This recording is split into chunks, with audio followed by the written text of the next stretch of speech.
boots, the brown M&M, her stiletto heels. The orange M&M, meanwhile, became a poster boy for the mental health crisis and would henceforth, quote, acknowledge and embrace his anxiety because America badly needs more neurotic candy.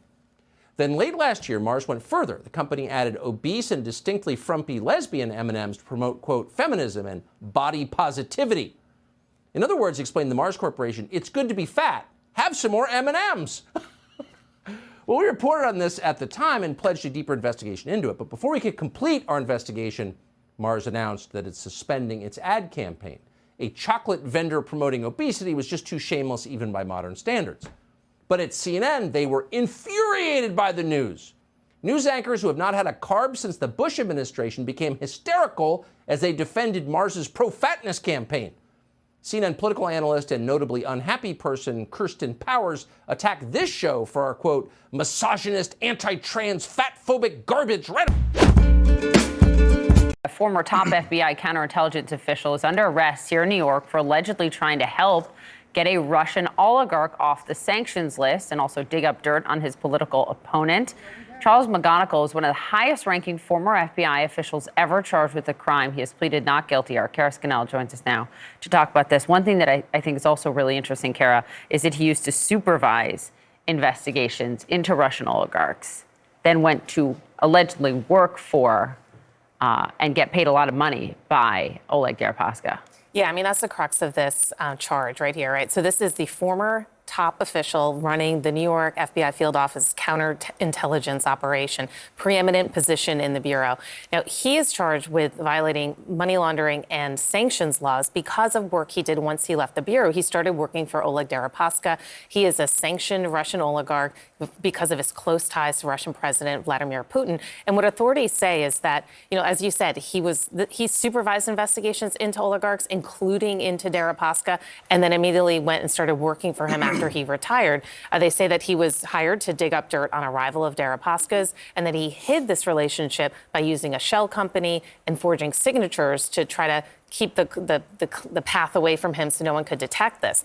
But that wasn't just it. He was also charged yesterday by prosecutors in Washington, D.C. with failing to disclose $225,000 payment he received from a former employee of an Albanian intelligence agency, and that payment was while he was still in that top post at the Bureau. Wow, while he was still doing this work. He was still in charge of counterintel. He received this payment, and he also, according to the indictment, failed to disclose trips he took to Europe with this individual who was a former, intel official in Albania, and also failed to disclose meetings he had with the Albanian prime minister and other politicians overseas. That's all required when you work for the FBI, particularly in that position with that type of clearance. And he's pleaded not guilty, but he could be facing, if convicted, what? Oh, if convicted of the most serious charges, he could face a statutory maximum of 20 years in prison. Good morning, I'm Matt Murray, the chief of the Yakima Police Department. At approximately 3:30 this morning, we received a call of a male who was shooting parties at the location of 18th and Nob Hill, 18th Street. When officers arrived, they located 3 deceased parties at the Circle K store and quickly realized that there was a second shooting scene across the street at the AM/PM. I want to remind everybody this is really new. It's dynamic. Things are changing. We're getting new information constantly, so I can give you the best information we have at this time. It appears to be a random situation. There was no apparent conflict between the parties. The male just walked in and started shooting. We do have video from the security at the store, and we're collecting other video. There was also eyewitnesses who've given us information. We do believe that there's possibly a fourth victim. We don't know their condition. The man, after he left the Circle K, went across the street and shot into a vehicle. You can see the party in that vehicle move to the passenger seat, and then the suspect stole his car. The suspect fled eastbound on Nob Hill, out Highway 24, and so we don't have his location at this time.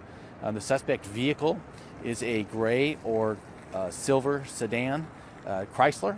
They believe a Chrysler 200. And we don't know the license plate. We don't know who the victim is at this time. We don't know who the suspect is.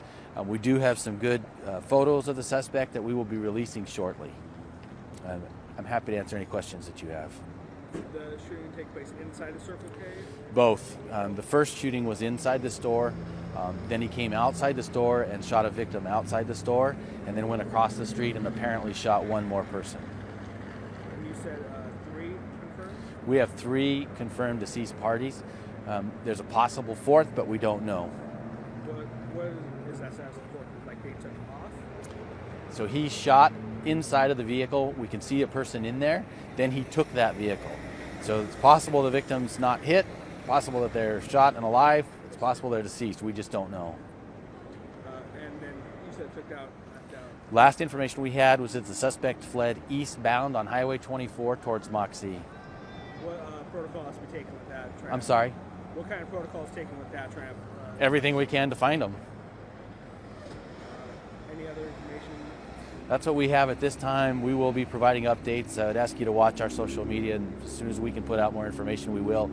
I would say that, excuse me, this is a dangerous person, and it's random, so there is a danger to the community. We don't have a motive. We don't know why. And so we will do everything we can to locate and apprehend that person and keep the public informed. Superior Court judge is now hearing arguments from news organizations and the local DA about whether the public should be allowed to see the results of an extensive special grand jury investigation into former President Trump's alleged meddling in the state's 2020 election results. Joining me now is NBC's Blaine Alexander in Atlanta. So, Blaine, take us through the key players in court today, the Georgia procedures that are unusual here because this is not an indicting grand jury. And what did Fani Willis, the DA, say in court today?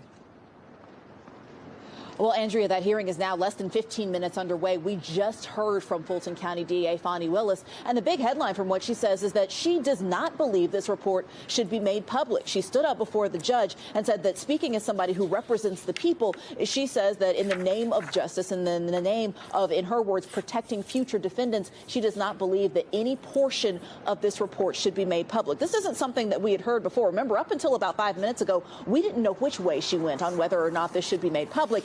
Notable, however, that she is one of very few people who actually knows what's in that report. And as she said directly to the judge, and I want to read a quote, she says, she spoke to Judge Robert McBurney, who's been overseeing this from the beginning, and says, Judge, as you know, as someone who's read this report, that, quote, decisions are imminent. And so she says that she doesn't believe that it's appropriate for any of this report to be made public.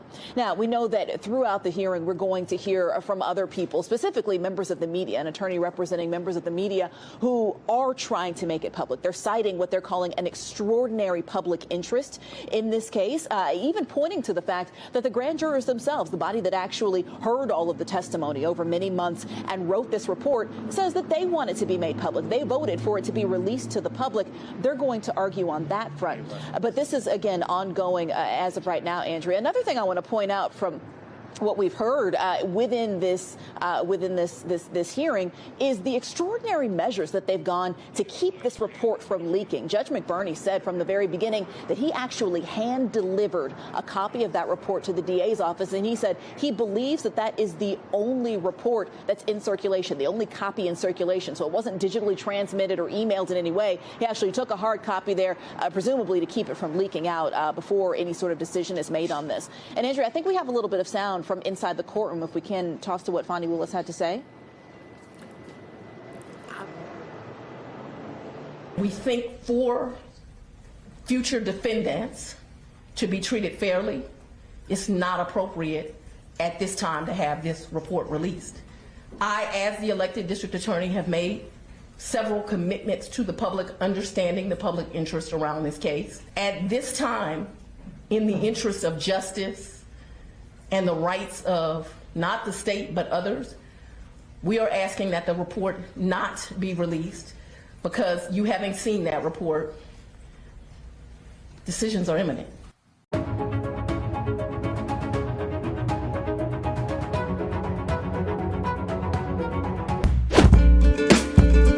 Top of the hour, President Biden will huddle with Democratic congressional leaders. This comes as members of the party are growing frustrated with the administration's handling of the classified document scandal. But it is no longer just President Biden and former President Donald Trump dealing with documents that they shouldn't have had.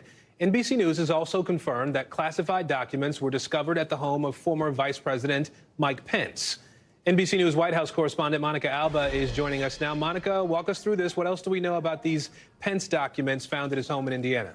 So this discovery is connected to the search at former Vice President Biden, now President Biden's home in Delaware, Aaron. This is all kind of connected because when the original search happened at Mar-a-Lago last August at former President Trump's home, everybody who was in the position of potentially having classified material kind of took stock, it seems, of what could potentially be out there. But at the time, former Vice President Pence assured everybody that he wasn't in possession of classified material. But a couple of weeks ago, again, once this new search took place at the Wilmington residence of President Biden, he did hire outside lawyers to check again and see, and they did find this small number, which amounted to 4 boxes of information, but we just don't have a total, Aaron, on what kind of information was in these, what level of classification. Those are now with the National Archives. Yeah, Monica, I keep wondering if we have an idea of how unprecedented this might be, if we're going to start to see, Jimmy Carter putting out a statement or Condoleezza Rice. Is this something that is common where these classified documents